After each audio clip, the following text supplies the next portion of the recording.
Anyway, Pepe, guy, we've known each other a long time. Yes, Welcome, to the podcast with Nikki and I.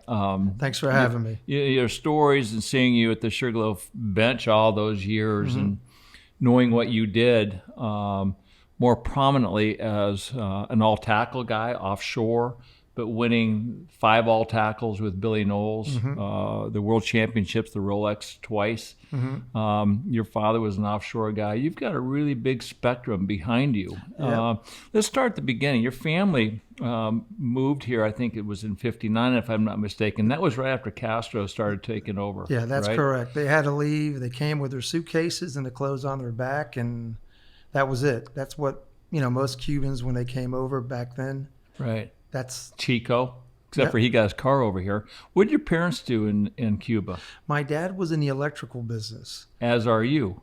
Correct. And he would work with a New York company from Cuba, and he was doing business throughout the Caribbean, Central America, and South America.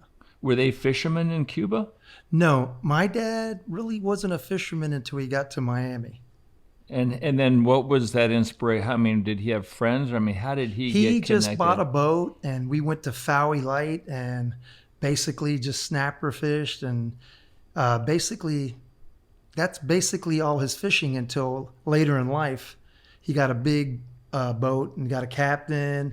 And basically, he didn't really enjoy the big boat except for bottom fishing. But we got into sail fishing. And you won the Miami Billfish. We won the Miami Billfish Tournament. We came in second in the Bob Lewis a couple times. But that was the sail fishing circuit. That is tough. That's worse than work. And were you guys flying kites back then? Yeah, flying kites, yep. And it was all sailfish? All sailfish. And we would catch bug light, or we'd go out and fish for the goggle eyes off the tankers, throw in the sinker off the tanker. So you guys were catching your own bait as well? Oh, yeah. At midnight, that's what you're saying. Wow. Yeah, it was a long day, and I was working too. So basically, we'd have the tournaments would be Friday, Saturday, or Saturday and Sunday, the 2-day tournaments. And what, how many sailfish won that tournament? Oh, I don't remember. But was it the numbers they're putting out today? Digit. No, not like they are. I mean, today's refined. Yeah, no, they've got teams, and the people fishing in the cockpit are all captains. Right. I mean, John Dudas, he's got Brett in the cockpit as an angler, and 3 other guys are just as good as him. Those guys are just all professionals. Yeah, they're professionals. You can't compete with those guys. Right. We were weekenders, and we got lucky and we won. That's basically that's the truth, so cool. And, we would hear, all the, God, how can you let these guys get you, beat you? But, one of the fascinating things that I've always been amazed by is when your family left Cuba, they left everything there. Oh, yeah. How did your dad get, reconnected back here in the States? He had a New York business guy he was working with. Right, but basically when the Cubans came over in 59, 58, there was a section in little, I guess, in what do they call the little Havana? Little Havana, yeah. Right. Called Pastorito. And that's where all the Cubans, there were apartments, that's where they put them all until they got on their feet. And then from there, he bought a house on the edge of the Everglades, which was back then Southwest 92nd Avenue, which is basically, now it's down to Chrome. So it gives you an idea. I remember growing up, there was nothing from 92nd back toward the west. It was all Everglades. And now you got to go to Chrome, which is probably around 15, 20 miles. So, but that's how all the Cubans got moved. And then, the Cubans were hard workers. And they established themselves, as you can see in South Florida. What were your early years like in Miami? Do you remember? It baseball in the streets? No, I was a bad kid. You were a fighter. Yeah, You're a street fighter. You're a bad kid. What does a bad kid mean? Yeah. Bad kid? Let me see. I got mixed up with the wrong people. That's all I'll say. But I did some bad stuff. And that moved me to a boarding school in Tampa for 5 years. I knew that's what we should have done with 2 of our kids other than you. I went to a boarding school, which was called Mary Helper Christian in Tampa. And I was 5th grade, and you went home twice a year, and those priests put you in. They fixed you. You worked. If you didn't behave, you got. Where do you think you would be today if you didn't go to Christian school and the boarding school? I'd probably be dead. Really, you were that bad? Yep, I just hung around with a lot of the wrong people. What was it? A lot of the guys that I hung around with, and I was only in 4th grade now. These were older kids, and I was hanging around with them. Most of them are either in jail or dead. Wow. Yep. Did I flunked out of 4th grade, believe it or not, and I did something that it got down to where they told my parents they're going to have to do something, and they did. They sent me to a boarding school, and then I came in 9th grade. I went to Columbus, then I went to UM. And I got my academics straightened out. I graduated with honors UM. I'm an electrical engineer. And then in 1980, I moved to Lima, Ohio, and I worked for Westinghouse Aerospace Division for 3 years. Was your dad a disciplinarian, or did you really get your discipline from my mom. Gotcha. Is that typical of a Cuban family? I think so. I was more afraid of my mom than my dad. Still to this day? No, my mom passed away. But my mom, I remember when I got to a point where she tried to get me, and I grabbed her, and I said, "Nah, not anymore." She couldn't, and that's when I went to the boarding school. And you call yourself an introvert? I am an introvert. I really am. I really am. I just got involved with the wrong people, right? And I got lucky that I was able to get out of it. Yeah. How did fishing fit in? I mean, would that part of straightening your goals and your interest and your fun? Did it realign you by chance? Yeah, it gave me something to do. I always have to be busy, so it directed me to do something that was a challenge. I was to have something that challenges me, or I lose interest. It's interesting because all these years you were an avid tournament fisherman, fishing all the time, but now you like to come down to the Lower Keys and work in your yard. What did you? Oh, no. If the fishing was great, if the tournaments were up, I would be fishing them until I die. But, I mean, after that cold snap in 2010. Right. I mean, and prior to that summer of 2010 and that freeze, that was the best bone fishing in the Lower Keys I've ever seen in my life. Even in the 70s when I fished, 80s and 90s, and that year, that summer, it was incredible. Well, you started the Sugarloaf marina there when you were 11 years old, from what I'm not mistaken. Well, yeah. What do you mean started? Well, I mean, that's when you were in Sugarloaf fishing in the Lower Keys when you were 11? Yeah, I had a Mitchel skiff, but I wasn't really bone fishing. I didn't know what that was. I didn't even know what a tarpon was when I was 11. When did you first see all this stuff? Well, started with Timmy Carlile. I grew up. He just got out of Vietnam, and he loved to fish, and we just started fishing together because he liked the bone fish, and he was trying to figure it out just like I was. Right. He was tarpon fishing, but most of it was in the channels, and we wanted, we didn't know what a laid-up tarpon was back then. What year is this? This is probably 71, 70. And there was only like 5 guides at Sugarloaf back then. There was Nat Raglan, Cal Cochran, Harry Snow Jr., and I don't know if Steve, he started in 73. Probably about that time. Yeah. So those were, and I think the Hewlett brothers. Right. Mike Hewlett. Mike and his brother, Glenn. Right. Right. And then there was Johnny Cass, who had the houseboat. I don't know if you remember about that. I don't know him, no. Okay, Johnny Cass had a houseboat right inside Sawyer for the AT&T people. Wow. Okay, and he would fish for they'd bring the people in and they would live on the houseboat. Nice houseboat. And that was there from in the 70s. I don't know when they left, but I think they left late 70s. But your relationship between Timmy and Harry Snow, those were your two guys. Well, I didn't really start fishing with Harry until the 80s.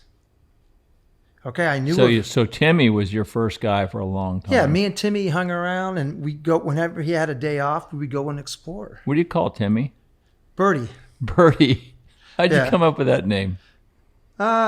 He's always Chirping. He's always chirping, Yeah, right? he's just Timmy's Timmy. There's no one like him. He's such a Right. sweet guy, and he'll do anything for you. And he's always been a good friend for me for all Right. these years. So you guys fun fish together. You didn't pay him to take you out and No, I used to explore with him, and That's he was, it, he was your basically. guy. Yeah, and So he you- would fish charters, but mainly ocean or tarpon in the channels. Right. He really didn't get into the flats fishing probably until middle 70s. He started doing the flats fishing. Right. What was it like back then? Oh, it was incredible. I'll tell you one story. We're running out in this little skiff, and we're going over something, and we're going to go permit fishing over in Content, and we can't figure out what the permit eat. We've thrown everything at him. We can't get him to eat. So we're running by, and we see an ice can. We stop by, lift it up, and dump a bunch of lobsters in. All right? And he said, we're going to chum. I told him, let's chum with these lobster. We'll ring them, and we'll throw it out there as chum. So we get out there, we stake out, permit everywhere. But the hell, all they're doing is eating the chum. They're not eating our bait. So it took us a while to figure it out because none of the guides over there would tell us anything, Then they eventually start telling Timmy, Harry was a believer in shrimp for permit. That's all he would use is shrimp. Really? Not Yep, crabs? not the crabs. But Because most people think it's a blue crab. no, I think it is too. But when I started charting with him, I went and got the crabs. All right? Because I couldn't get him to eat a shrimp, but he showed me you had to work it. What was the way to do it? Well, you just couldn't throw the shrimp there and leave it. It was just not a scent-based bait. No, You no. had to move that, You had to even though it move was a it. live shrimp. That's correct. You had to bump it and let it go down to the bottom. Bump it, let it go down to the bottom. Did you have any split shot above the hook? And Yeah, shrimp? I would put a split shot so it would go down. Right. And so did Harry. But Harry would use wire leader. Really? Yeah, he was the only one I knew that did that for bone fishing and for permit fishing because that way the bait would go straight to the bottom because that's how the bonefish eats. Right. And it was really a good idea, and I started doing it, but then I didn't use it anymore when I started fishing bigger fish than that. Right. So Harry Snow, for the average person that wants to go permit fishing with bait, mostly people think that throw the blue crab out there. Yeah, I would. But Harry taught you about the old shrimp stuff. He liked to use shrimp. Now, was that before you started throwing jigs or jigs came later? Because I No, remember you were telling me about you and your son seeing all these permit in the lower keys. Yeah, the jigs came from Harry. He's the one who actually showed me how to catch bonefish and permit on jigs. Little Millie's bucktail. And put a piece of rubber on it. Just so that Like a little rubber tail of some rubber kind? tail, something so when they picked it up, they thought they had something in there. Right. And they wouldn't spit it out. And it worked like a charm. Would you just jig it? I would throw it out and give it one bump. And as soon as I saw the bonefish stop on it, I set the hook. Would you throw it pretty close to the fish, or would you try to lead them and intercept them? On the bonefish, I would throw it maybe a foot in front of them. What about permit? Permit, sometimes I'd bean them and they would eat it. Sometimes I'd throw it 3 feet and they wouldn't even look at it. So, I mean, I've caught some big permit with jigs, up to 30 pounds, because I'm bone fishing and the big permit shows up and boom, I throw it out there, I hook them up. Right. Does your son, did he gravitate to the fishing as much as you did? Yeah, because basically, when I got divorced in 1999, so every weekend I took him fishing with me. Right. And he became a great angler, but I mean, we had a trip. This would be in 2000, 2001. He won the Pee Wee Championship, and then he won the Junior Master Angler like 3 or 4 years in a row. Out of Miami, that was a big No, deal. in Key West. Key West. Oh, Yeah. they had that also down Yeah, there? they had it in Key West. So he did that for almost 5 years. And we had one trip, one summer, we were down in Boca Grande, and we were on this ridge across from the sunken boat on the north side. And we're pulling, I like that ridge, and here comes a school permit. He hooks up and catches one. And I staked out, and we were in permit for 4 hours. Wow. They were moving, and they were all going from the Gulf going toward the ocean. And we sat there. He caught 12 fish, and I never picked up a rod. I picked up a rod twice with a jig, and I caught 2 on jig. But when I say it was school after school after, while he's fighting a fish are going by, schools. Wow. It was one of those days because basically I fished that flat a lot, and you might catch one every time you pull it, and you might have 3 or 4 shots. But this was just, we were at the right spot at the right time, and they were moving. Did you become as good of a guide as you were an angler? I mean, I know the water is probably just as good as any guide. Right. All right. And I mean, most of my friends down here are guides, and we talk a lot, and they ask my opinion of stuff, and I tell them, what I would do and so forth. I mean, it's just. Did you ever think about becoming a guide later in life? No. Why not? I'm an angler. I mean, I fish when the weather's good, except if I'm in a tournament, but I can't do what they do, having to go out every day and the weather's terrible. Right. I give them credit for doing it. It's a hard job. But it's tough. And now it's even worse because the fishing sucks. And, there's a lot of issues why it sucks. I don't think it's fishing pressure. I just think there's so many damn people down here now. Right. There's more. A guy has one house, and he has 3 boats. And, I mean, I would want to be a young guy trying to make a living in this business because I do not think there's a future in it. I mean, it's pretty obvious if you fish in. You have to realize that it's still great for the people who've never been here before. I understand and that. New anglers, you get to still have a chance to catch these great fish. But with our perspectives, I've been down here almost 40 years. I would say I'm always going to love it because, like you, if it's a good day, we're going to go. Right. But especially so, sharing that with your son and my son. That's basically. Yeah. Tell me about Billy Knowles, a great friend of yours. You won 5, all tackles with. And I won 2 spring with him 2 also. springs, yeah. No, Billy was a special guy. The day I first met him, I knew I was going to get along with him. And I fished 3 years in the All Tackle with Harry. And I knew I wasn't going to win it with Harry. Why is that? He just had his ways. And got to remember, Harry pulled the boat from the bow. And you can get away with that in the lower keys, but you can't get away with that on big fish. Is that because there was not a pulling platform yet? Well, Harry, even if there was a pulling platform, Harry wouldn't. He was old school. Yeah, he's old school. Really? That's just the way his dad did it. His dad came down with the Flagler Railroad. He was Harry Snow Sr. He was another captain. I mean, and, I just knew that I wasn't. With the cutting edge. I wasn't going to win that tournament fishing with Harry. And it was my fault because I should have cut it off. We did 2 years, and I won most releases. I won spin division, but I wanted to win the tournament. And I should have in the 3rd year, but I felt obligated to him, and I should have just opened my mouth and said.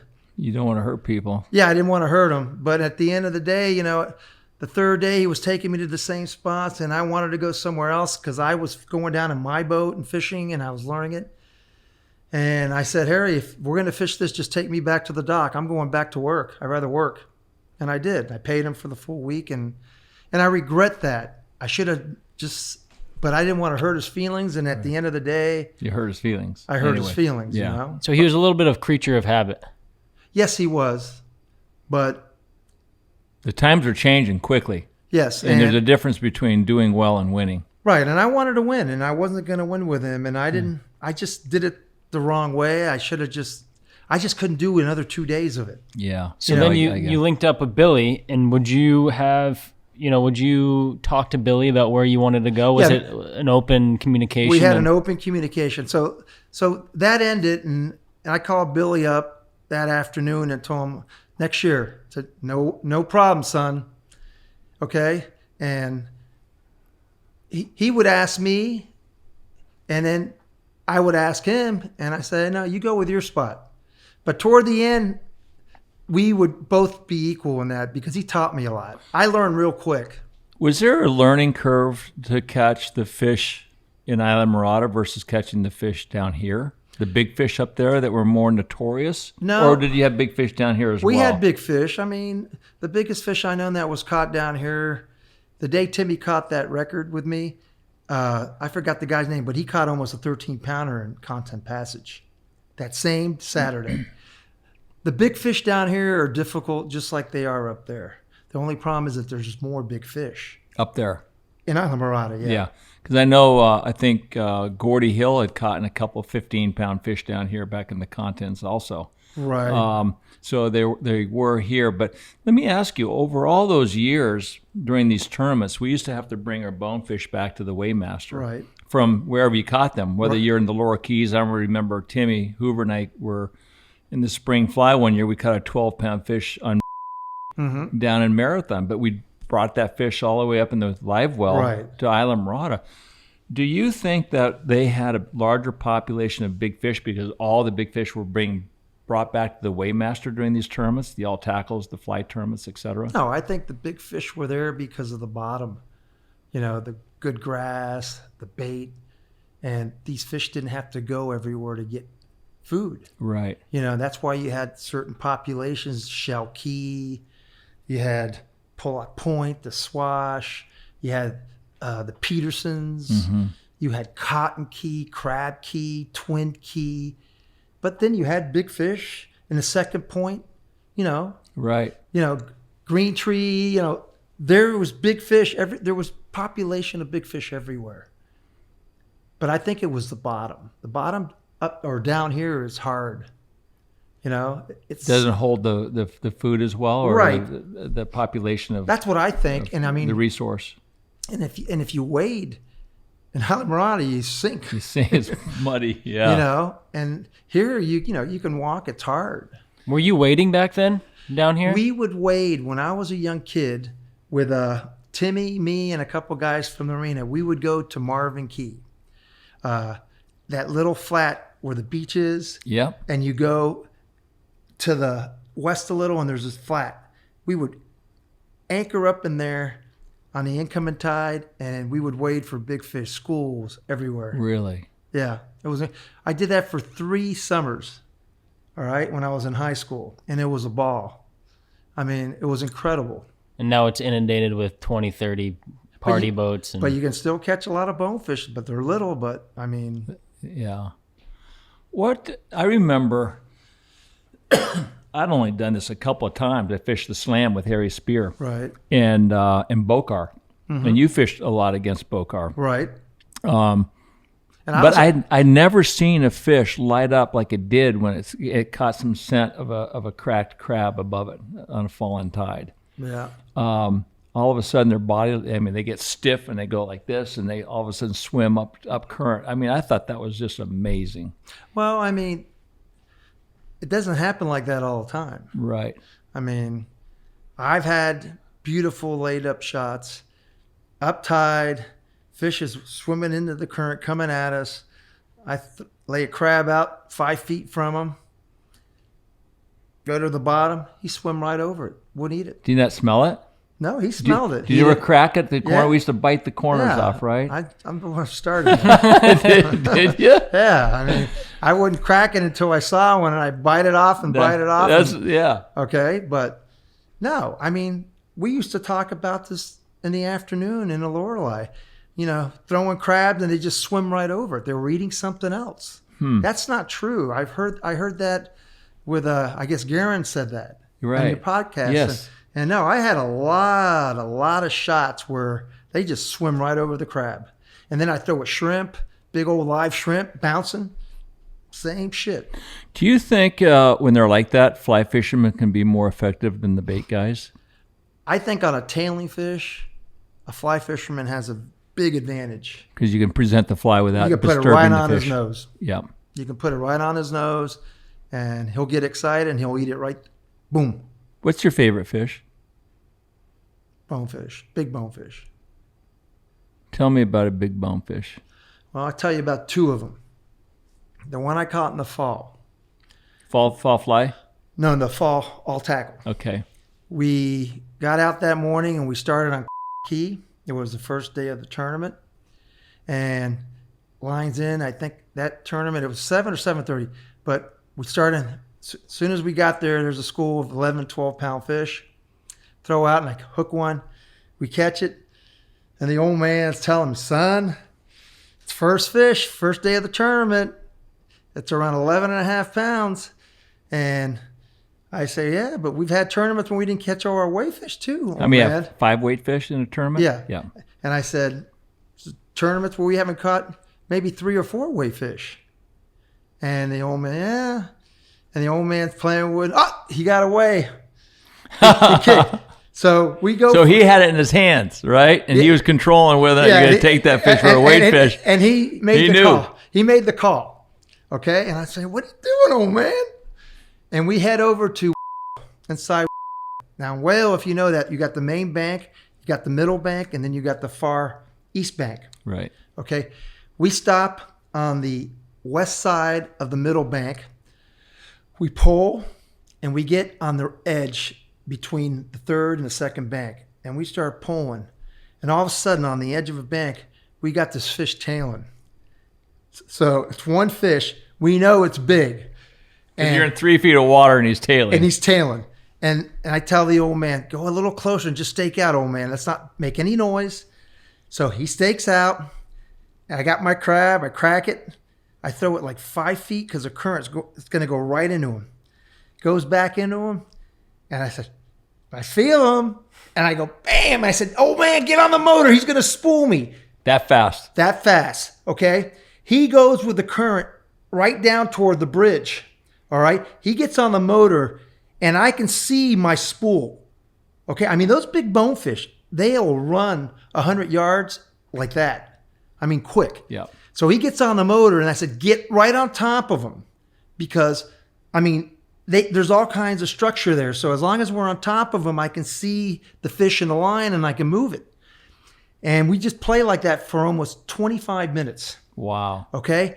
And I said, I think he's ready, old man. And then the old man goes up in the front, gets the net out. I mean, it's always, and I'm always getting, you're hyper as hell. I'm getting freaked out. All right. He gets the net. I said, come on, old man. I got him right there. And then he doesn't fit. Put it in the head. And he lifts it up. And I said, holy shit.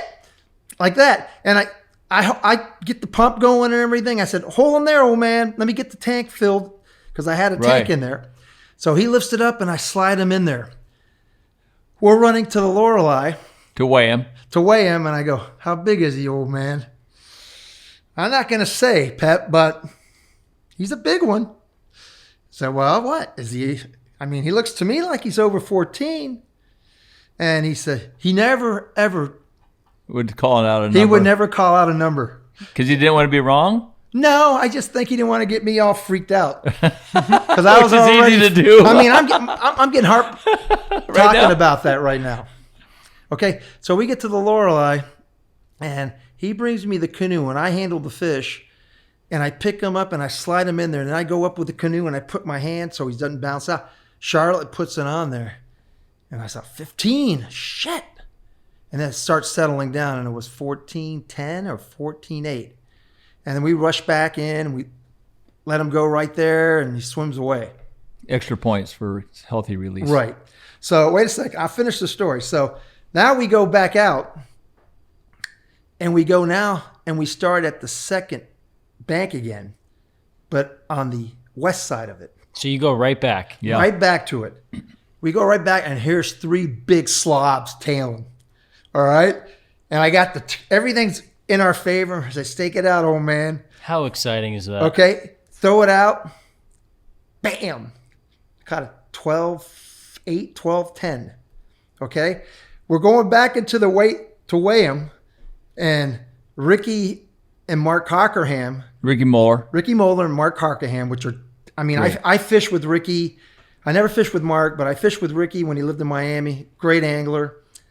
And Mark Cockerham, I mean, they grew up in Island Rock. They're good. I mean, that tournament had the best of the best. Right. I mean, really Top of the line. top of the line anglers. I mean, these were guys who grew up in Islamorada.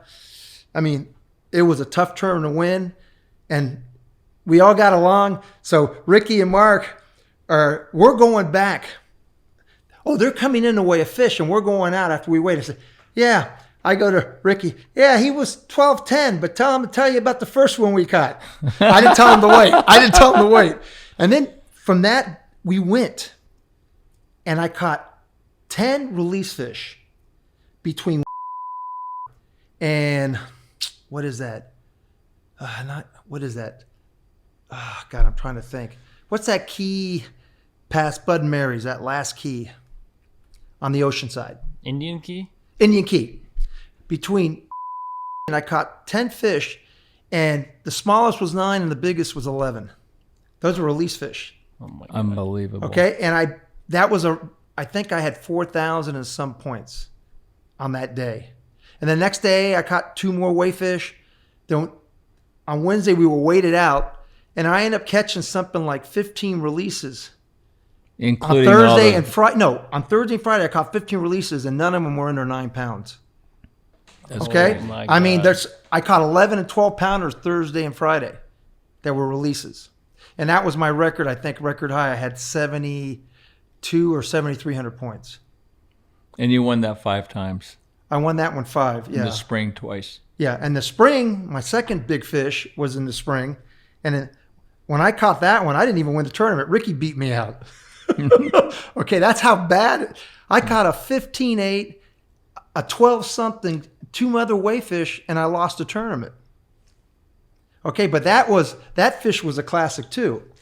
We were going to Billy's Lake, which was one of my favorite spots to fish big fish. Especially with Billy. And was that named after Billy Knowles? I don't know. I don't think so, but I really... We'll go with it, though. Yeah, we can go with it because he caught a hell of a lot of big fish there. Right. But Ricky liked that spot. Everyone liked it.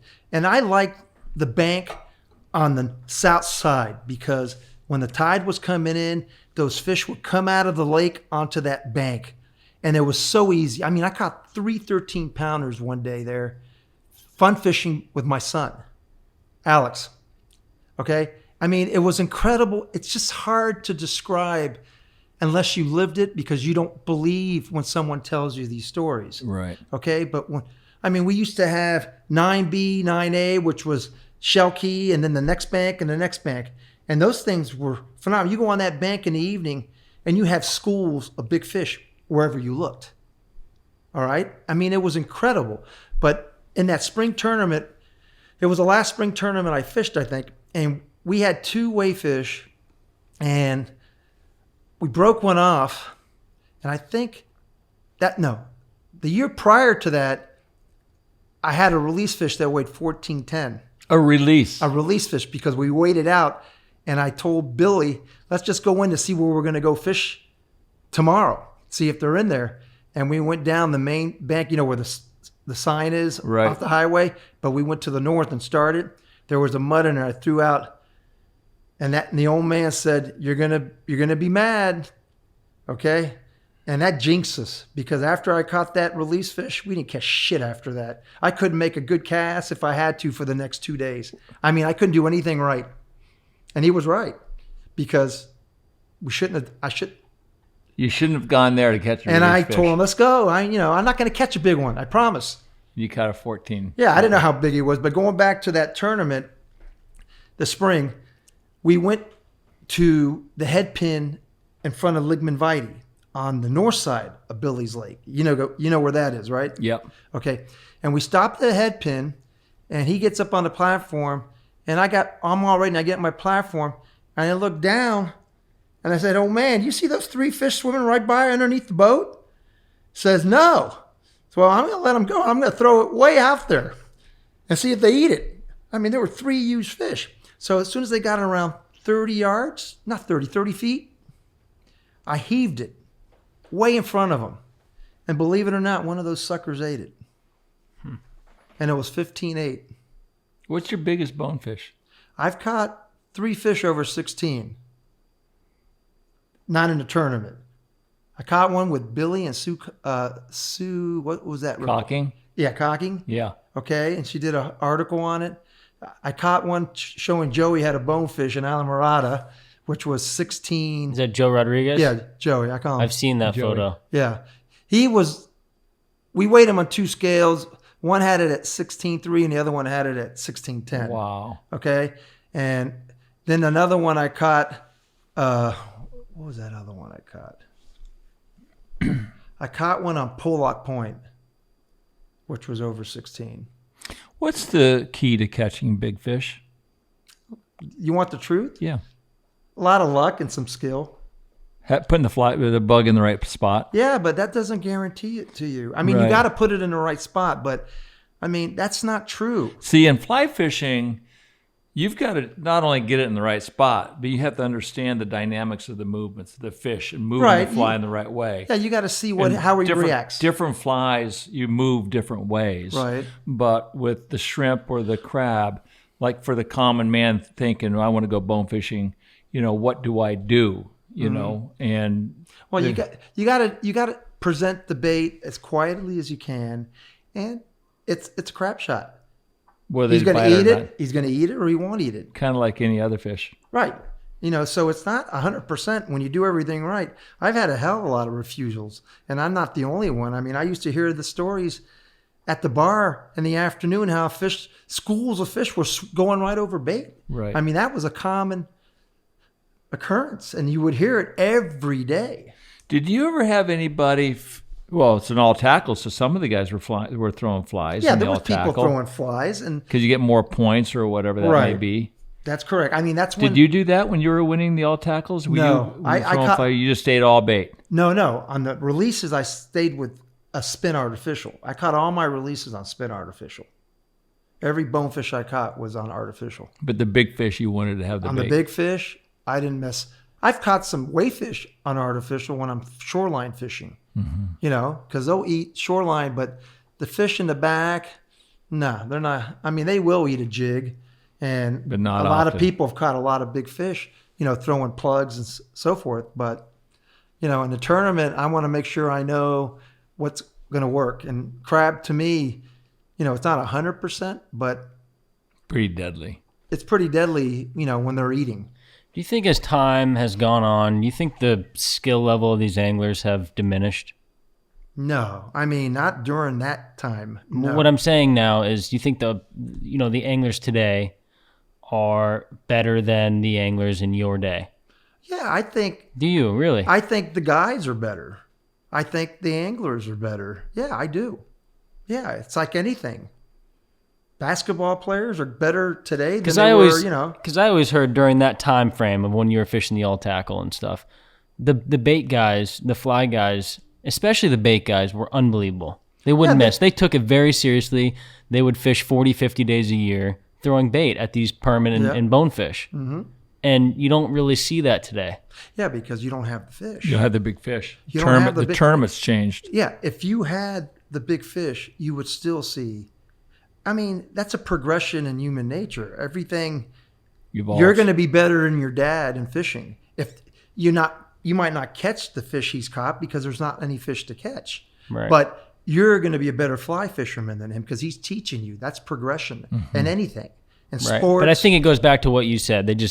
There's not the number of shots, there's not the number of fish there once was. Because I remember when we were interviewing Dave Dankert, he said that the skill level back in the 90s and the early 2000s was just phenomenal. That all tackle, the fall fly, those were the cream of anglers Right. and guides. Right. Okay? It was. I mean, if you weren't going to win that unless you were good. I've said this before, and I hate to be redundant because, with 65, 70 podcasts now, you have a tendency to repeat certain stories. But in a spring fly tournament, we were leading going into the last day. We caught a fish. We had a good chance to win. And Kevin Guerin and Bert Sherb caught a 9-pound weight fish. And they said, like Billy, letting go your big fish, because you wanted to win, and you realized that was a big fish tournament with the bait. But Kevin Guerin said, look, if we take this 9-pounder, we can only possibly get third. They released it and caught a 12-pound on fly. Those were the days Yes, they where were. you could really do some damage with some big fish. Yep.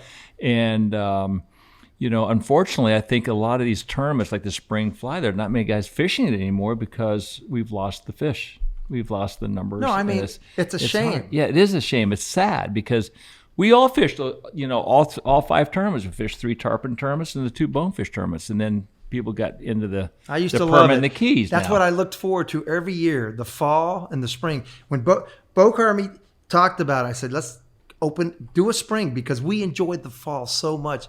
Why not have one in the spring? That's when the big fish are anyway. Right. Okay. And he started his tournament. And it was so he great. started the spring. Oh, no, he All started Tackle. it. He started it. And it was great because now I had 2 bonefish tournaments. Right. Because I wasn't really into the fly. In hindsight, I wish I would have got into the fly sooner. So how did you gravitate to the fly tournaments? Because I wanted to fish more bone fishing. Right. I had a feeling. Okay. And I did. I mean, I caught a lot of bonefish on fly. Right. I'll tell you a joke. You'll laugh, okay? Both of you, because you're fly fishermen. My first year fishing the fall fly with Billy, we're in Cotton, right? And I hook a big fish. And he takes me out to the lake, right? And all of a sudden, the line breaks. And Billy says, son, I bet you had a wind knot. And I said, no, I don't, old man. I got 2 right here. I have 3 wind knots. Okay? That's great. All right? And that's a true story. That's a true story. I never forget it because he said, no, son, because I was throwing the fly. I mean, I was covered up with these big 12-pound fish. Yeah. Okay? And I hooked one on my first fall. And I get it all cleared. And you see the pig's tail comes back in a curl. And I come back, said, oh, it's a wind knot. No, I got 2 here. It couldn't be the wind knot. I said, no, you had 3. So that's how green I was with the fly fishing. Right. But I got better at it. I mean, I like fly fishing. When I brought it down to the lower keys, I saw what a deadly weapon it would be here because I would throw the fly into a school of fish and I throw it right into him and I jumped because I thought I was going to spook him. And it didn't spook him. I got him on. Well, again, yeah, you loved it. Okay, and every time aggressive. I'd throw it into him, I would twitch because I thought I spook him, and I didn't. They eat it. Are you surprised they never got a permit all tackle tournament going? You would think that would make sense, right? Yeah, but it have to be in the lower keys. Right. Because now they have 2 permit fly tournaments. It's crazy because the permit fishing in the 70s and 80s and 90s, but in the 70s and 80s were ridiculous. Anyone could catch a permit if you knew how to get to the Gulf edge and fish any flat on the incoming, especially down here. It was sick. I caught 23 permit with Harry Snow in one day. All right. And that was in July on the full moon. All right. Because the permit would come in they would come in on the Gulf all along on the full moons in June and July and spawn on the coral heads inside. And they would do that until sportsman season pushed them all out. And when I say I saw literally thousands of permit, it was that he wouldn't even pull the boat. He'd just crank up to a school, lift the motor, and we drift into it and I hook one. On jigs. Jigs and crabs. Yeah. But to tell you how bored I was after I caught, I just want to see how many I could catch in a day. And I said, Harry, that's enough. What I would do is I just bring the crab and they would literally bounce off the stern of the boat. Okay. Permit's a jack. You just got to bring the jack out of them. And I mean, it got old, but I just wanted to say I caught 23 permit in one day. But Harry Snow, that name is one of the great pioneers. Well, his family, his dad, Yeah, tell me about that family and Harry Snow. Harry Snow was really a very intellectual guy, smart. I mean, he did a lot of things, innovative things. I mean, he was using wire leader for bonefish. No one ever thought of that. Why would he use wire leader? Because you fish in 3 or 4 feet of water on high water, it would take the shrimp right down. Oh, the weight. It would be the weight, but not split shot. No, because it would make a thump, a split shot. The wire line would just lay very smoothly, and you wouldn't get any splash. Okay, I mean, I think his dad did the push pull. Harry Snow Sr. He came down with the Flagler Railroad, and he started bone fishing. Harry would tell me those stories, but I mean, to me, he's the one that really showed me how to fish down here. And what would he say? He just showed me areas. Where to go. Yeah, areas. Talk about tide. Yes. And he would talk to me on, I'm coming down on a weekend, I'm not fishing with him. He telling me, I've been finding fish here and here, And I remember one time on the White Holes on Content, I was fishing by myself. Because I usually fished by myself. Yeah. And I was trying to show off in front of him, right? He had a charter, all right? And I was staked out, and he was further down. And I had 4 rods, so I hooked 4 bonefish at one time and fought them all. And then he said, "Get out of here, okay? Quit showing off." How old are you? 15 at this time? No, I was older. I was probably, how old was I? I was in my 20s, okay? But I just did it just because you could. No, I just want to see if I could do it, And I had 2 rods I had one in my mouth, because I didn't have any rod holders in my boat. Oh, that's amazing. But that's how good the fishing was. Right. Okay? I mean, you could go to the White Holes on the fall, you catch all the bonefish you wanted, and as the tide got lower, the permit would show up and you catch a couple permit. It was every day you do that, no matter where you went. Was that really a target for most guides back in the day, the contents, because it was so good back there? Content was good, but, I mean, you got keys for the permit fishing. I'm going to write all these numbers down. Yeah. Oh, you know them. You fished them all, please. We're going to bleep out some of these. You bleep whatever you want, but I mean, it's not anything. I mean, everyone knows them, but. Did talk about monofilament versus braid? Because I know some guys will throw braid with a string of mono at the end. Croca does not believe in braid whatsoever. What's your take on the difference of braid and mono? I love braid only because I could put 8-pound test braid that's 30 pounds on my spinning rods and catch these damn tarpon that would take me on monofilament 2 or 3 hours. All right? No stretch.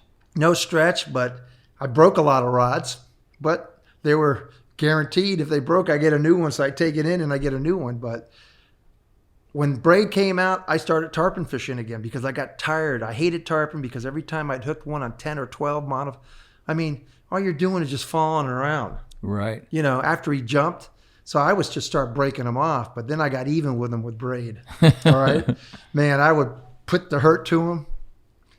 I mean, I'd break rods, but it was fun. How would you tarpon fish when you're doing it? Flipping crabs out? I'm flipping crabs. Yeah. And I would flip worms. Worms? Yeah, Harry taught me. This is back in when was this? The 80s. He would get a big orange worm, a bass worm. That's how. Artificial. Yeah. Plastic worm. Plastic worm. That's how Harry fished for his tarpon, with a rubber worm in the 80s and 70s. In channels? No, sight fishing. On the flats? Yeah, you see a fish, you throw it out. And big red worm? Yeah. No, they were orange. Orange. They were orange. Big ones like this and man, they'd eat the shit out of it. All right. And today, it's probably similar to like a hoagie lure or what. I don't even know what that is. That's yeah. It's a big fat long worm. Yeah. It was just a bass worm. Then I went and bought a lot of them, and that's what I started throwing, and they'd eat it. Right. And but if I could get a crab, I just like the bite with a crab. And so with the crab, you'd throw it past their line, reel it high, and what I do in a laid up spot, look which way the tide is. I throw it 5 feet up tide, and I leave it up on top. And as soon as he got over, you see the tarpon come up. It's the best bite in the world. And as soon as you nail him. And in that one spot, they're all big fish. They're all 100-pound fish, all of them. I've never seen anything small there. And it's just spectacular, the bite. That's the best thing about it. And after they jump off, I pop them off.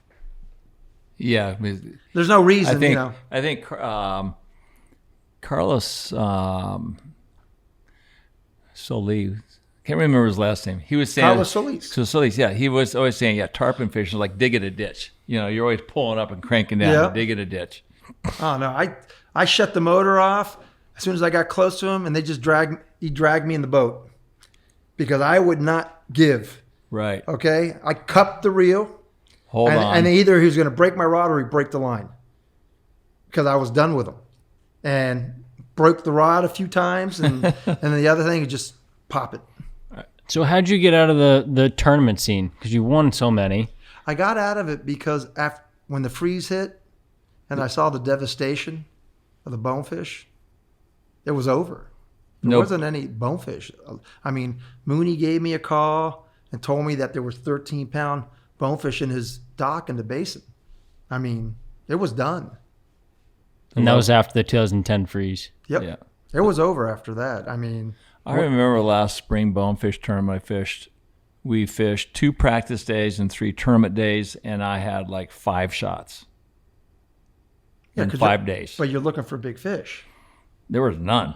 I mean, there's loads of bonefish now. Yeah. I mean, but they're all. But this was right after the freeze. Oh, when, yeah. When I got out of the game. Yeah. That was it. That's when they shut down the tournaments. Right. Well, they kept the fall, but it's now a permit bonefish, and Yeah. but it's not the same Change thing. it up. So what is your son doing now? Is he still fishing quite a bit? Does he ever have any aspirations to get into this game? My son is a lawyer, and he just had a baby, so. He's toast. No, he's going. He's got 2 Tortuga tips lined up on a big boat and then on another boat, and he's a great fisherman. He's a better fisherman than me. Wow. Okay, I think he caught the last big bonefish in the bay probably around 4 or 5 years ago. He caught like 13, almost 14 pounder. Wow. So, but good fisherman. I mean, he's caught some nice permit with me down here. So I either go fishing.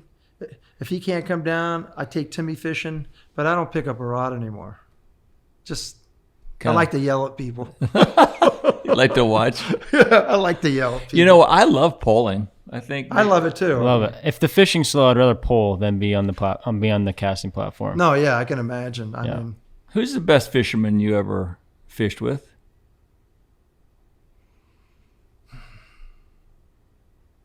as a guide, Either way.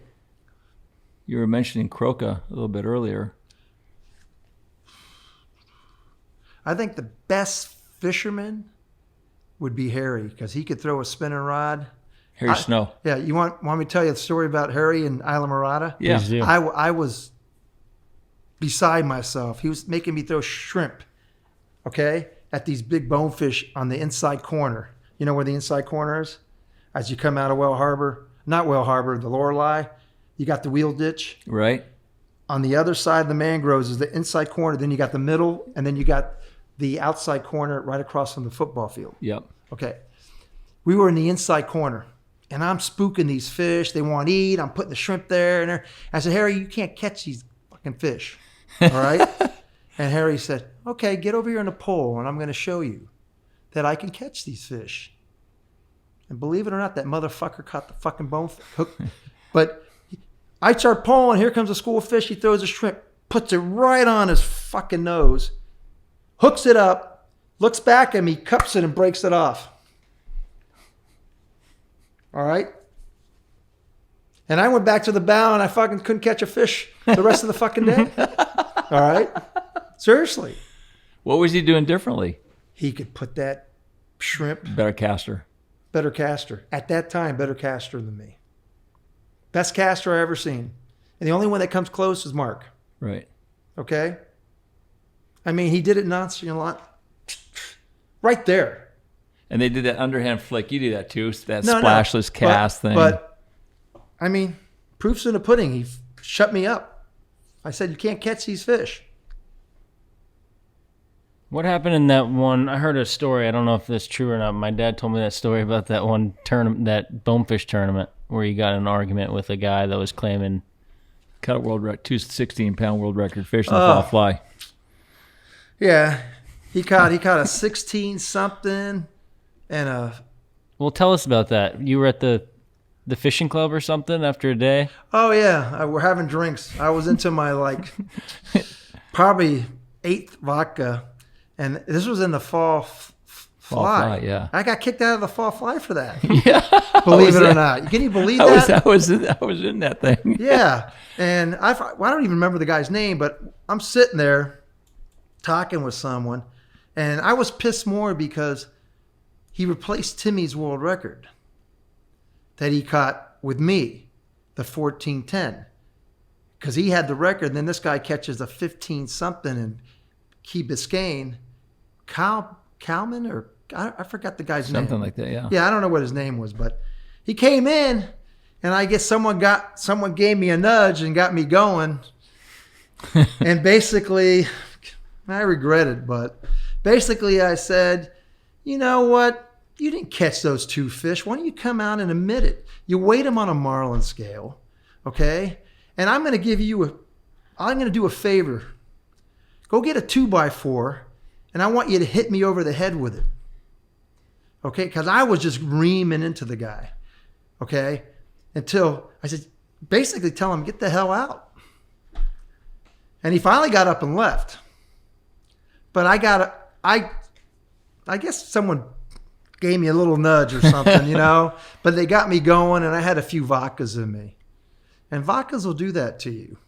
But so what? Well, you were insinuating that he's just a full-on liar. Well, not No, one, no, not no. one 16-pound fish, like two 16-pound Caught one on fish. fly and one on bait. One day after the next. Right. And you basically, kind of called his bluff. no, I didn't call his bluff. I said it to his face. Right. Okay. And I said, and he weighed him on a marlin scale. Okay. And that was told to me by someone that worked in Crandon, that those 2 fish were weighed on a marlin scale. How can you weigh a friggin' 15-pound fish on a marlin scale and get an accurate weight? Especially if it's not digital. No, of course not. I mean, they're bogus. And we even talked to the IGF, and they still have it as an IGF record, which I don't understand. But it is. Well, it is if it's a certified IGFA scale, it's measured, photographed with witnesses. How can they deny it? I don't think it was photographed. I never saw a picture of any of those fish. Because usually it's got to be all verified through all the elements that are required. You have to have like length and girth, photographs, witnesses, weight on dry ground. I think back then they didn't need that, or if they did, I never even saw a photo of the fish. And I saw one photo, and to me, anything 12 or 13 pound, I never saw it. Someone showed me a photo of it, which I don't know if it actually was the photo. Right. But the photo I saw, it wasn't even close. It wasn't even close. But what stands out if you take a look at the spectrum of your life in fishing? What stands out the most as far as, what you enjoyed the most of it? I tell you, the camaraderie, the friendship. I love the tournaments because of that. I mean, Bokar was a good friend of mine. I took Bokar fishing down here quite a bit. And, Ricky, they're all gone. And Craig Brewer, I mean, last time I took him last year, it was terrible. Mark, it's just the friendship. But I was different in the tournaments because, like I told you, I'm an introvert. You don't think I am, but I am. I really am. I just mind my own business. And if I don't know you, I'm not going to go up and talk to you. Because I don't know you. So just like to be alone. Not that I like to be alone. It's just that I'm hard to start a conversation. So I just mind my own business, and eventually I'll get to know someone in a tournament that I want to know. But Mark, I never got to know in the tournaments because of his migraines. Right. And I thought he was, just didn't want to talk to people. Okay. But after getting to know him over the course of maybe the last 10 years, Mark is such a gentleman, hell of a fisherman, hell of a guide. And you were asking me a while back who I think is probably the best guide that I've ever fished with. Okay. And Mark would be up there. I think Mark, in overall coverage of area from Key West up to Fort Lauderdale, is number 1. Yeah, he'd come down. So we're talking about Mark Croca now. If you ever want to hear a great podcast, you look at Mark Croca with the Millhouse podcast. It is outrageous with his what he sees in the middle of the dark, the spaceships and UFOs and stuff. But and down here, I still say that Harry Snow Jr. was the best guide. that But I ever it's fished. amazing here where you have a guide from Isla Mirada come down here and win the slams against the Key West guides without spending a whole lot of time down here. What's that all about? Was he No. doing a lot of practice days down here? Who? Croca, when he was winning Oh, the no, slams Croca down was here? phenomenal. Yeah, Croca knows this area just as good as anyone. Trust me. Okay? He was sneaking down here doing his... No, he comes down here quite a bit. And, I mean, I've heard some of the days that he has down here, and they're ridiculous. So, I mean, he knows this area just as good as anyone. Right. Don't let him fool you. Right. Okay? He's good. I mean, there's a reason why he's won so many tournaments. Right. And to me, he's on the top when it comes to that tournament fishing. But, you know, he's had great anglers too. I mean, Cal Bloomberg. I mean, just think of the teams. Haffey, Yeah, all just, the bonefish tournaments. Yeah, think of all the teams that You can't win without a good guide or a good angler. it's a team effort. It always has been. And anyone who tells you that a guy's going to win a tournament for you, it's both of them. Right. You know, it's just it has to be that way. What's the future for you in fishing? Are you sad that you don't fish much anymore, or is it just that you rely and enjoy your memories of the good old days? I mean, I get so disappointed when I go out, and I know what to expect now. You know, so when I go out, I mean, I know where I can find bonefish, and after you catch 3 or 4 dinks, I mean, then I look for permit, and the permit are far and few between, but you can still catch them, and I catch 1 or 2 here or there, and then the tarpon fishing. When I start fishing, the tarpon season's basically over, so I pound the little ones. So you start fishing on your own around July, you were telling us. Yeah, And that's just because the pressure's kind of gone and you have more freedom to go wherever you want? It's just all the guides down here. Right. You know, you got the guys from up north, which, you know, I don't agree with. You have us. No, you guys are like me. You only come down here and you deserve to be down here. Your dad's fished here for 40 years. You know, there's nothing wrong with that. That doesn't bother me. What bothers me is these guys that come from up north that don't know the water. Your dad knows the etiquette on certain points, how to fish them. These guys come down here and don't have any idea of what the etiquette is on this bank or on that point, you know, so they screw everything up. And business is bad for the locals. You know, you got captains here who are making a living out of it. You know, they're paying their mortgages, they're putting money into the community. And then you got some of these guys that I've had out on the water with them a few times. You know, shit. Tell you how small a community this is. The last time I had it out with one of these guys, I was going through Airboat Channel. I saw the boat. He was toward the east, 2 channels over. And he was heading to Airboat, but he was 2 channels over. I run into Airboat, shut down, and I start pulling west, away from him. The next thing I hear this guy yell, "You cut me off!" waving his hands and all this. And I'm by myself, and I just can't take it anymore. So I put my rod down, put the push-pull in, get it on the plane, and I run right at him and shut down like 5 feet from him. And I said, "What the fuck is your problem? How can I have cut you off? There's 2 channels between us. So you're trying to tell me that I got to go all the way to fucking Key West to fish because I'm cutting you off because you're behind me?" And I tell his angler, get a good guy, get a local guide. Don't get this shit from up north. They don't know anything about this. Well, here's the thing too, is that let's just say he's a guy that wants to learn the area, and if he's a little suspect, he shouldn't be coming over and telling anybody that they're cutting you off. Well, if you have a really sophisticated guide, they know the differences as you do, having been down here all the years you've been here. So it's bothersome for a real local professional to be bugged by somebody who really does not know the etiquette.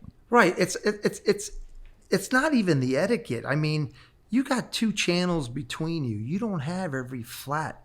You don't own the whole edge. Yeah, you don't own the flats for the next mile. Right. I mean, and this guy should have known better. I'm not mentioning names, but basically the next thing I know, I'm getting texts from Pepe, what are you doing down there? You know, I mean, shit like that. And I'm not, you know, the guy knew better, okay? But he wanted to push his weight. So he wanted that spot because on the high water the permits show up. But you know what? If you want a spot that bad, go right to it, okay? Go right to it if you want it that bad, okay? Don't wait until someone gets and jumps in front of you, because they're going to do it if you're starting that far down. Right. What should somebody, if they look? We've been big promoters of this sport. People want to come down here, but yet they hear us talking about how there are too many people down here. It's so crowded. So we're kind of guilty of complaining about the crowds. And I realize that we are one of those boats. No, you're not. I mean, listen, you're considered a local. You've been fishing down here for 40 years with a lot of great guides. So you know what? I'd never have a problem. Listen, when I'm on a spot and I see a guide, they know they can come and pull right by me. Right. Okay? Diego, Dustin has done it. Dougie has done it. Mm-hmm. Okay? They know that because I'm by myself. I don't make my living out of it. And I'm not going to deny anyone who's a captain down here who's making a living. They know that, and they do. Right. And they say, thanks, Pep. Yeah, we do that too. We have a bunch of buddies that come over. Yeah, and that's it. I mean, that's just respect for the people who are making a living. I'm not making my living out of it. Right. You know? So I respect these guys, and I respect them more because of the shit they got to go through. You know, they don't only fish on perfect days. You know, they got to fish in all kinds of weather. Right. You've replaced fishing with your yard. Yeah. What do you get out of your yard? It makes me forget about all my issues at work for 2 days. What's COVID been like for you? I mean, I've been the whole world's been. Listen, I've been busy. I'm leaving tomorrow morning. I'll get up at 4. I'm on the highway at 4:30. I'll be at work tomorrow at 8 all day. I've got so much work because I deal with all the power companies. And they need material. Now the storm season started and we already have one tropical depression. I'm getting it from both sides. I'm getting it from my customers. Where's my fucking material? And from the factories that I got to get into pissing matches with, taking a year to get transformers, a year to get wire. You know, it's just, I am wound tighter than a damn clock right now. So that's why I leave work Friday around 11. I come down here and I can't wait to drink my vodka and work on my yard because that's the only thing. It defuses you. Yeah, because I'm always thinking, so I need something that's menial to keep my mind clear. And working on the yard is. I mean, I worked on it today. You saw how it rained. Through the rain, edging. My yard looks beautiful, though. I mean, I got the best yard. All right? Everyone comes by. Funny because the way I'm dressed, people say, hey, are you for hire? Are you the gardener? Say, yes, ma'am, but I'm too expensive for you. Seriously, you think I'm joking? But I do. I got the best yard. There's not even a leaf. I'm so anal that I pick up the leaves on the rock. Is your house like that also? Oh, yeah. If you come into my house, I got take your shoes off. Take your shoes off, and I got a pair of socks that you have to put on to walk in my house. No way. I swear to you. Is that what made you a great fisherman? Being that OCD with your tackle and the techniques and tactics? Yeah, I'm good at that, but it probably, I mean, once I want to do something, I'm driven until I do it. Right. Okay? And I've never in my life, when I set my mind to something, I mean, I've done it. I mean, it's a mission to me. Yeah. And that's how the bone fishing was for me. Right. I wanted to be good at it. I wanted to win the tournament, and I got lucky, and I won it 5 times. I mean, it was luck. Yeah. I mean, there's luck involved in anything. Right. But I think anybody that's got big dreams have to realize there's a lot of work and a lot of perfection that needs to be answered to do something well. No, it is. It's nothing's easy in this world, no matter what you're doing. But you know, if you live like that fully all the time, it gets to be a pain in the ass, right? Yes, it does. Believe me. So there's no let up anywhere unless you're sleeping? No, I can't even sleep. You laugh. I mean, I've been falling asleep. I get up every day at 4. Okay? I get up at 4. I'm at work around 6:15. But last night, Today's my girlfriend's birthday, so happy birthday, Sarah. When you see this. But I fell asleep last night at 8 o'clock, and I woke up at 12:30. And you've been up And since then I just tossed and turned. Yeah. And then I finally got up, and thank God it didn't rain. I got out there and started with everything. I don't even sleep well. If you could change your life in any way, how would you change it? I would probably be less emotional about things. I get hyped up very easily. I mean, I do. I mean, You were always like that. I've always been like that. Was that an attractive thing when you started hanging out with the bad kids when you were younger? No, it's not even attractive. It's just Who you were. It's just my personality, because I've always had to fight for everything my entire life. Because your family, when they came to the States, had no money. Nope. And, I won't even get into my business side, but I mean, I started my whole career over in 2007, and that's how I'll leave it. I mean, I left the family business that I built up and created into a $30 million company, which now is, I don't even know. I don't even want to say anything, but I started my new company, and I'm doing very, very well. Very, very well. But It takes that kind of a person to get something. I could have that given successful. up and come back to him, but no. There's a lot to be said for having your own life and your own freedom by breaking away from your family's business. Yep. You're your Well, own it was boss. actually my business because I started it and created it. Why'd you leave the family business if you started it at all? My dad lost his mind and married a 29-year-old, and I'll leave it at that. He's dead. He died. So Were you close to your father? I was. I took care of him my entire life. And then some 29-year-old got between him and me. And as the saying goes, pussy one's out. Yeah. And he had twins in vitro. But he screwed everyone over, but that's the bottom line. Yeah, that's sad. And I started over in 2007, and Well, you've fulfilled a lot of your goals that you've always had. What are your goals from this point forward? I want to see my kids grow up. I mean, I'm a grandpa now, so, and my girlfriend, her daughter's just started college, and I'm building a house up there, so I'm going to be going back and forth. But my goals now is just to live a quiet life. Eventually, I'm going to die like everyone else, and no one will know anything about me. Except for us. Well, no. How would you like to be remembered, Pepe? Oh, that's a good question. To be honest with you, I'm just going to drift away. No one will remember me except for my kids, and they'll probably forget about me after I've been dead for 20 years. So, I mean... And you're okay with that? Yeah, I don't have any issue. The next life will be better, I hope. Better in what way? Better that we're going to be in a better place. I'm Catholic, and, I just like to be left alone. That's it. And with COVID, I mean, I don't even go out to eat anymore. I pick stuff up. It's just, the world has changed for the worse as far as I'm concerned. It's just, you look at all the crime in the big cities, all these people getting killed. We're not in a good place right now. Right. None of us are. And,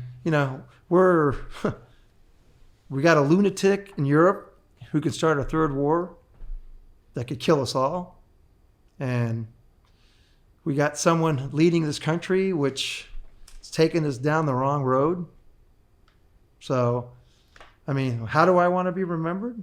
Just the way I am. I would say as a passionate guy that likes to do things well and was very successful in a lot of different things. Yeah, I mean, I'd say that. Yeah, but I don't like. I'm not.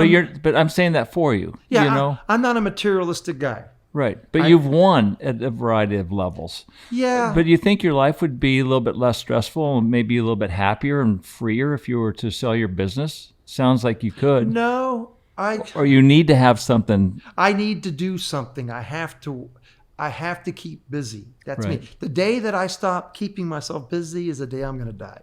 Yeah, I think Okay. that's the said. That says it for everybody. Yeah. And thank God we all have hobbies. Yeah, I just can't sit around.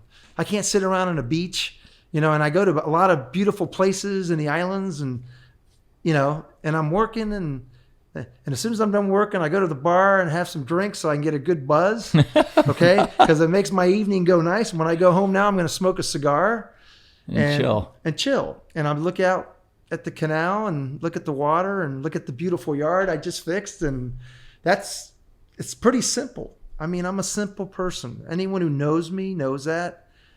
I'm not into material things. I never have been. I could, but it doesn't do anything for me. Right. You know, it's your actions that speak volumes. It's just people don't know me, don't understand me. If you know, what's the biggest misconception of Pepe Lopez? Oh, that I'm a hothead, and I am a hothead. I am.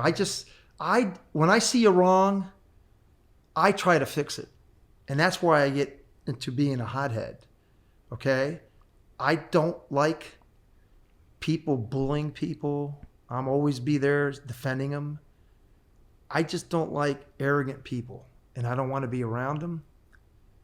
I don't like showy, flashy people, you know, materialistic people. I tend to go away from those kind of people. Mm-hmm. That's why I get along so good with the guides because, you know, they're hardworking guys. They're trying to make a living. They're busting their ass working, and it gets harder and harder for them. Yeah. Tell me about the picnic table at the Sugarloaf Marina. No, I'm not going to go there. I mean, no, I'm not talking about fighting or anything like that, but just the camaraderie. I mean, when I first came to the Keys 40 years ago, every day we got off the water. What do you think we meant, Pepe? Well, there was another issue, but we won't go into. Something happened there. Something happened. But we're going to talk about the great, you know, moments. You get off the water and you have a beer and you talk about your day. Listen. And it was Steve Huff, and it was, you know, I mean, Steve would come and go, but I know that Timmy would stay. Timmy would stay. Harry would. Bobby Paulson. Bobby Paulson lived there. He was the commissioner. Listen, basically, we were all getting drunk and having a good time. Talking about fishing. Fishing and what we did and the old days. But we were all just sitting there. I mean, we got to a point where we started blowing. We brought one of those testers. Because we all want to know how drunk we were. Someone brought it. And shit, everyone started blowing 2-0, 1-8. I mean, and I said, shit, I blew like that, but I was only going down the street. But some of these guys were going back to the tiki bar. And I said, after I saw that, I don't even drink anymore, you know, and drive. You can't. All right. No, the times have changed. No, they've changed because... Yeah. But God, we were all shocked. Oh, that picnic table was awesome. It was actually great. I was actually when I was younger, when I first started coming down here with you when I was like 13, 14, 15 years old, I was like intimidated by that table. I was intimidated. Really? Yeah. Oh, yeah, yeah. Really? All the guys were there. I was a little jit coming down, and I'd see Bobby, and I'd see Timmy, and I'd see Doug, and Diego would be there, and everyone would bring beers, and it would be awesome. It would be great. I'll tell you stories. My most embarrassing moment there. So we were, Nikki and I were. I told Timmy Carlile this the other day. So we'd go on a bad day. We'd go net some mullet and go catch tarpon on mullet. So there was a bunch of mullet right there, right in front of everybody. And there's a sunk boat down there, right? Are you kidding me? You gotta go get the mullet slicks. They're thick. Oh yeah. Well, anyway, they were easy. They're right there, but I actually netted the boat. You lost your net? No. Let me tell the story. So I can't believe you did this. I was so embarrassed. I had my hat down because everyone was looking at us, but you're like, oh, there's mullet right there. So we got his cast net out. And honestly, I'm running the trolling motor from the back of the boat, and he's on the casting platform. He goes, there they are. And he does this banana. But he actually kind of opens it, you know, for once. Surprisingly. He opens it, and he's letting it sink because it's kind of deep right there. And he's letting it sink. He's letting it sink. He's letting it sink. And all of a sudden, he starts pulling, and it's not coming up. It's not coming up. And he's stuck on something. And now, who's the previous owner of the Sugarloaf Marina? Who is Lloyd Good. No. Jeannie. Jeannie and Jimmy. Yeah, Jeannie comes out to see what we're doing. Timmy's there. There's a bunch of people on the picnic table. I'm trying to land a boat. I'm so embarrassed. And now his cast net is stuck on the bottom, right? And Jeannie goes, oh, yeah, there's an old sunken canoe or ship down there. And we're like, oh, fuck, great. So we get it loose. And now we have all these parrotfish and schoolmasters and snappers and shitfish all in our boat. It's just a nightmare. Captain Andy. Oh boy, I can't believe you just said that. Oh God, on your I podcast. know. Well, I'm secure enough. I can embarrass myself. Yeah. It's all good. Everything good. It's Yeah. all good. Well, listen, you've always been a great friend. I don't know. appreciate that. Yeah, you were always really kind to me, and I've always, wanted to be kind to everybody else. Right. But, and I see that gentle side, that gentle heart Mm-hmm. of yours, and the passion that you've always had. And it's always been a pleasure to hang out with you and be with I appreciate your that. fellow friends, and getting to know you close One to of these 40 days, years ago. Next year, I'll take you fishing. That'd be awesome. All right. I'll put both of you on the bow. That'd Yeah. be fun. All right. We'll pull you around too. No, I don't. No one pulls me. I want to see your No. Harry Snow act. No one. We pull- can't catch him. I haven't picked up a rod, to be honest with you, in probably 5 years. Well, it's time to. Okay. When I did a Tortuga trip, I took Timmy on my big boat to try Tortugas in November to catch muttons in the shallows, and that's the last time I fished. But no, I don't want to pick up a rod anymore. Yeah. I just don't. It's like me skiing. I don't care about Yeah, skiing I just don't anymore. want to do it anymore. I just don't have any passion, and I'd rather pull people around and watch them enjoy it.